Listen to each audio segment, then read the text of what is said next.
Hello, Mom She's. Kamusta kayo? Kwentuhan muna tayo dahil matagal-tagal akong hindi nakakapag-vlog and yung mga in-upload ko is naipon lang na clips recently nung aking first trimester.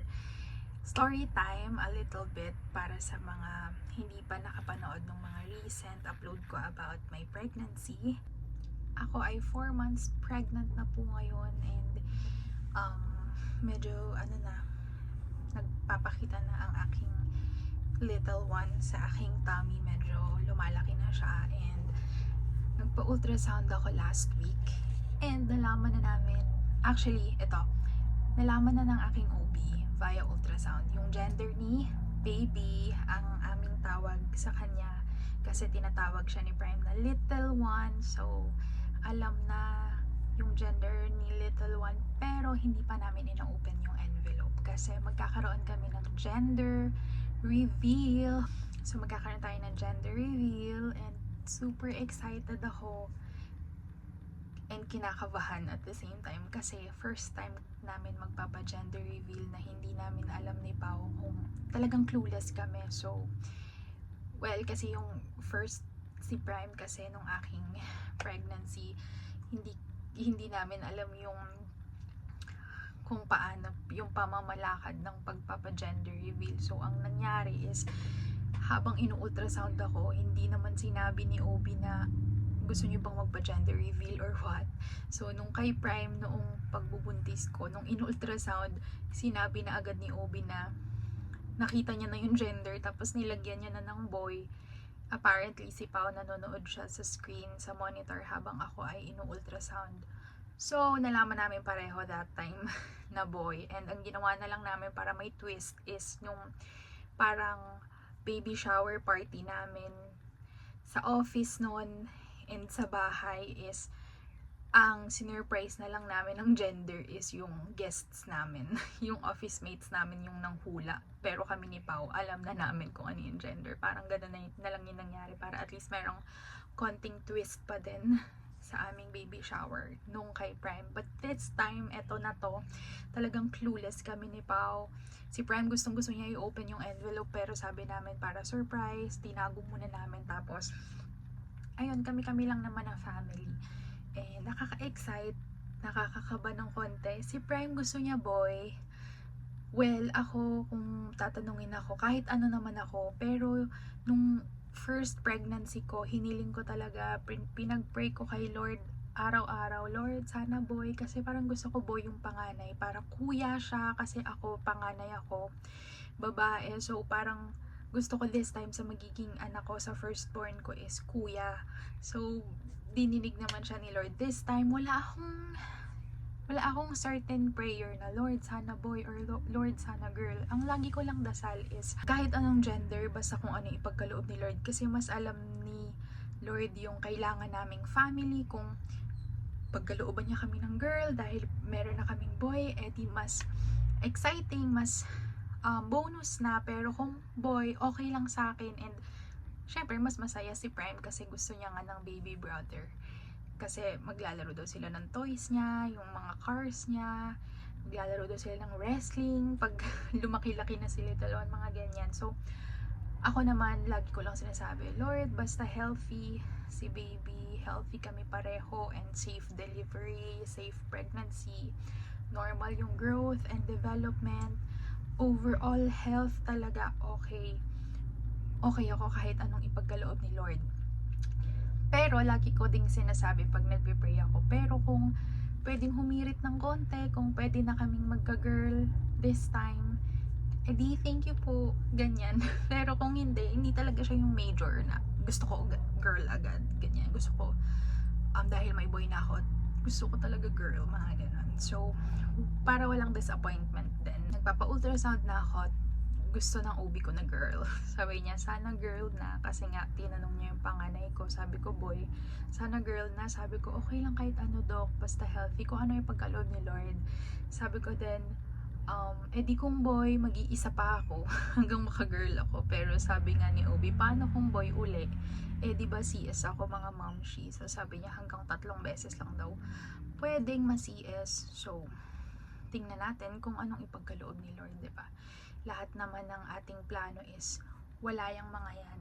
Basta hindi will ni Lord, hindi naman yun mangyayari. So, talagang tinataas ko kay Lord lahat.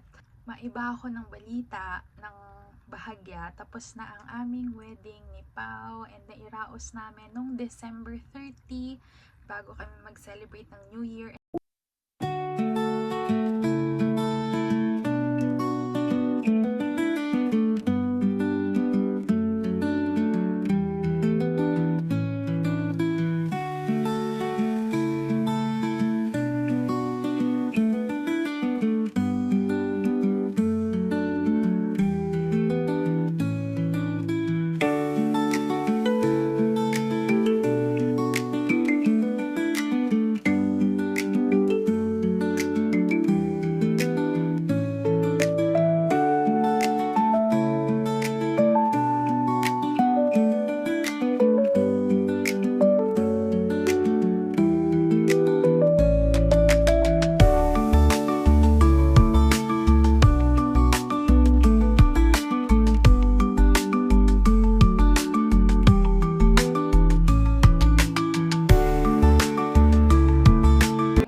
Doon namin in-announce, doon namin i-reveal after the ceremony sa aming program, yung pregnancy namin. At ito po ang ating instructions, guys.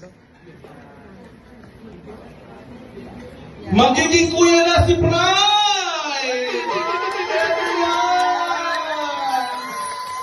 Nagtatalakaw po ang ating bride! Magiging kuya na si Pride! Si Pride! Dalawa na silang magiging baby! Congratulations! Nagtatalakaw po ang ating bride! Nagdadalang tao po ang ating bride! Pride! Everyone! Nagdadalang tao po ang ating bride! Magiging po ang ating bride! Si Pride! Dalawa sila magiging baby! Congratulations! Sa inyong dalawa!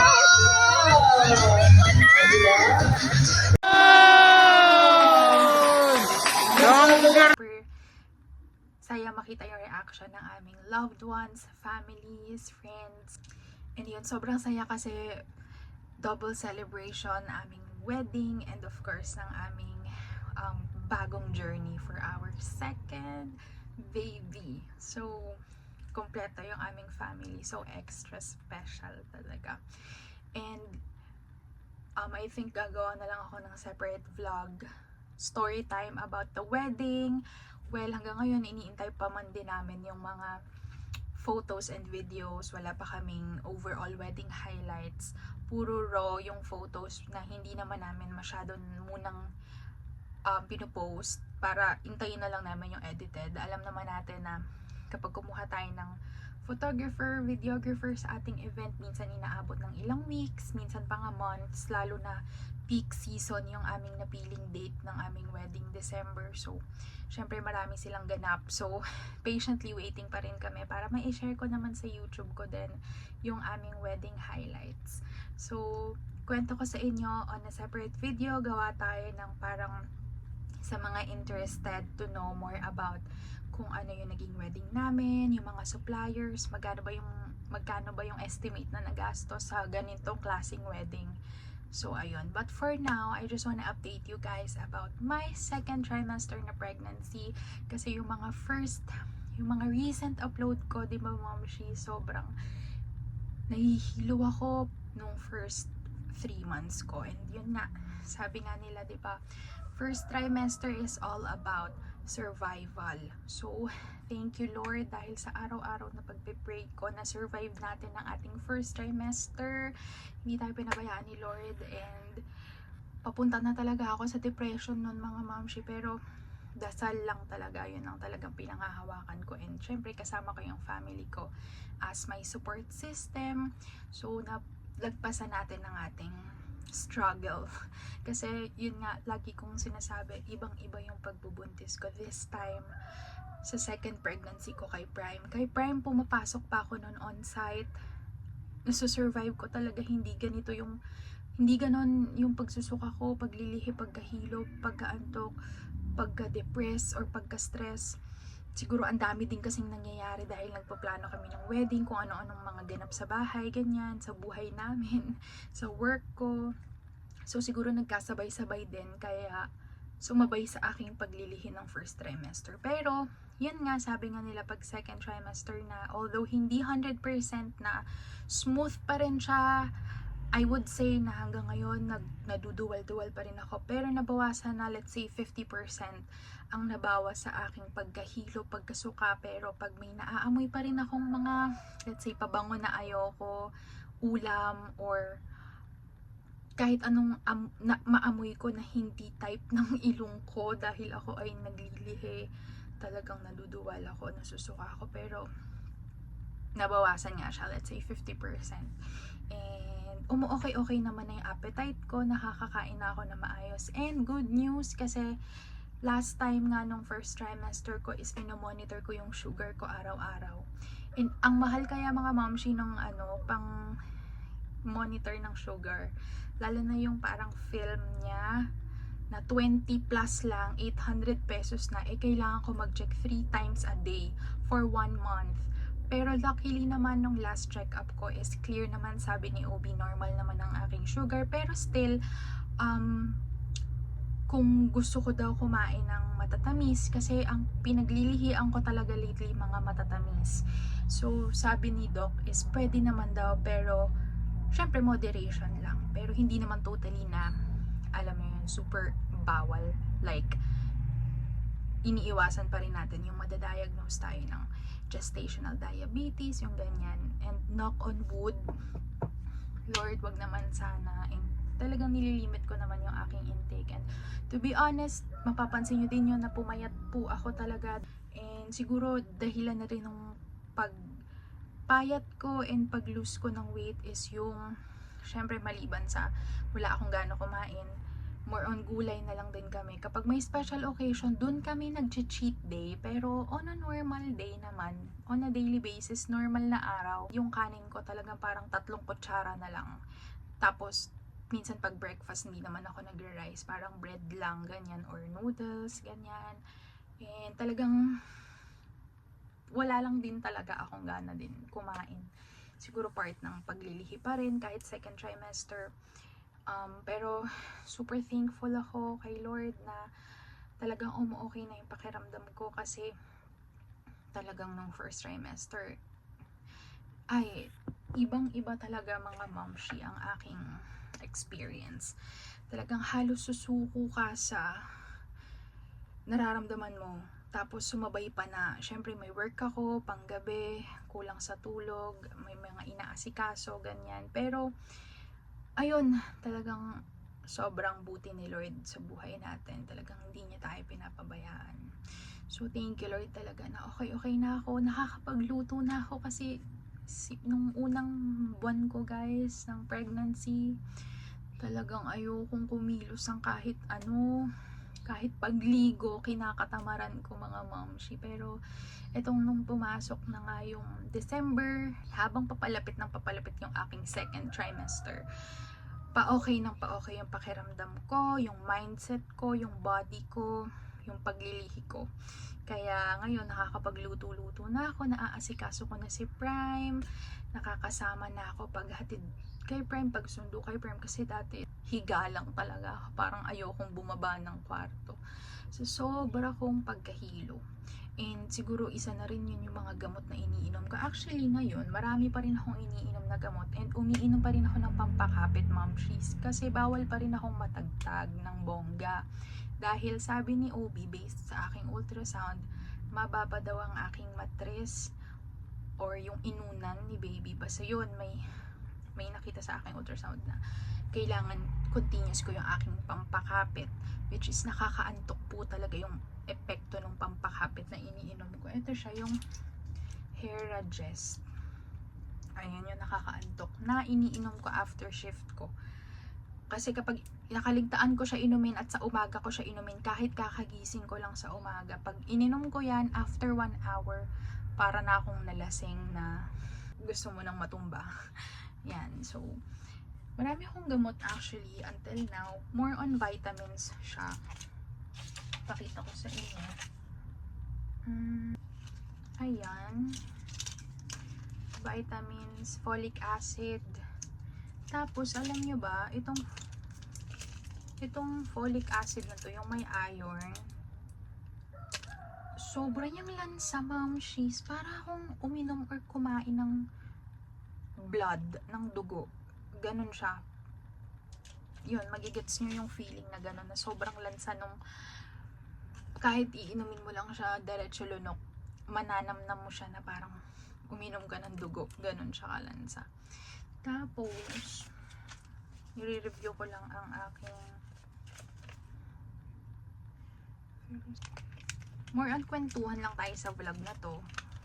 Life update, ganyan.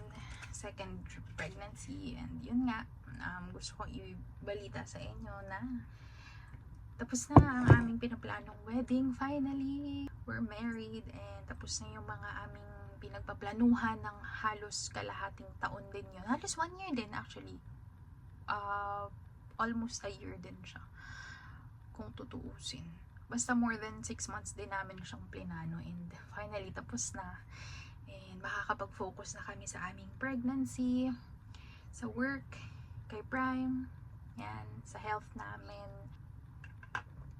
Makakapag-focus sa business kasi ang goal ko is talagang napabayaan ko din talaga yung Prime Nails. Ang goal ko is 2025 is mabawi namin yung aming sales. Actually, nagpa-renew na kami ng aming business permit dahil nga ongoing pa din ang ating negosyo, ang Prime Nails sa Robinsons. So far, as of now, meron tayong 8 branches sa Robinsons department store. Meron tayong Robinsons Ermita, Galleria, Antipolo, Festival Mall, Magnolia, Metro East, Pampanga, and Lipa, Batangas. So 8 po, thank you Lord. And ayaw nating pabayaan to. So kahit anuman pinagdadaanan natin, laban lang tayo bilang mompreneur, 'di ba? So yun ang ating mga life update. And ay pakita ko sa inyo yung aming souvenir. Isa sa souvenir namin kasi yung isa coffee. Tapos pakita ko pala sa inyo yung ginawa ko sa aming, parang yung ginawa kong storage ng aming wedding essential.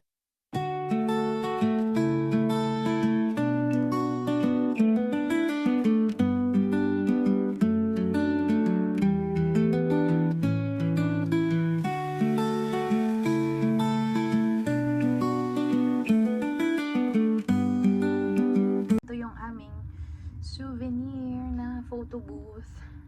Well, kung sa suma total sa wedding, kasi may mga nagtatanong din sa amin, like workmates, friends, kamusta naman yung naging wedding, kasi nga there's no such thing as perfect wedding. We are very satisfied naman sa naging, maraming mga aberyang or pangyayari na medyo hindi namin control. As in madami, hindi ko na iisa-isahin, hindi ko na rin gustong balikan. Marami talagang mga negative na pangyayari, negative emotion, negative thoughts sa kung saan-saang bagay during our wedding. Pero ang mahalaga is, alam mo yon, yung fulfillment na okay na, tapos na, and yung fulfillment namin parehas ni Pao na si Lord yung nag-bless sa amin nung araw na yon. And yun naman yung importante. Hindi na importante yung negative thoughts about or yung mga negative experiences about your suppliers, probably guests, family member na may negative comments or in that day. Hindi na yun mahalaga sa amin. Yung mahalaga yung kaming dalawa with Prime na natupad namin yung isa sa mga goal namin, 'di ba? So at yun na iraos namin yung ilang buwan naming pinagplanuhan, pinagkagastusan, pinagpaguran, body and mind talaga. Yun ang mahalaga, and kompleto yung aming family. So si mama ko, yun, safe siyang nakauwi dito galing Hong Kong, and yun, kompleto yung family namin, both ni Pao, na witness yung aming special day together with our son, Prime, and dinadala ko sa tiyan ko si little one. So, kompleto kaming family. So, for me, hindi ko na, alam mo yun, ina-entertain yung bad vibes na mga nangyari. Pero, more on, yung pagpipraise na lang kay Lord sa blessing na binigay niya during our wedding day. That's the very important thing na chine-cherish namin. And yun, okay na lahat. Nga gaya ng sabi ko, makakapag-focus na ako sa aking pregnancy. And ayun, yun lang ang update ko mga mamshi for today's vlog. Thank you so much for watching. Si Prime ay nasa school and susunduin namin si Prime later kasi dadaan ako ng Mr. DIY. Bibili ako ng mga pang gender reveal. Super excited na kami and ni-request ni Prime, gusto niya ng pizza party. So, yun ang gagawin namin. Magluto lang ako ng pasta, pangdagdag sa aming handa. And yan, hindi naman siya super bongga, as in kami-kami lang na family lang din ang magse-celebrate pa. Tapos yun, kapag alam na namin yung gender, pwede na kami mag-isip ng name ni baby kasi sobrang hirap mag-isip kung isipin mo, parang maglilista ka muna ng name ng boy, name ng girl, ganyan. So iniisip ko letter P pa rin kasi si Prime letter P, pero kung girl, inisip ko what if letter K naman. So depende, update ko kayo guys sa aming magiging gender reveal and sa aking second trimester ng pregnancy update. So see you on my next vlog and chikahan mga momshi. Thank you for watching and God bless you all.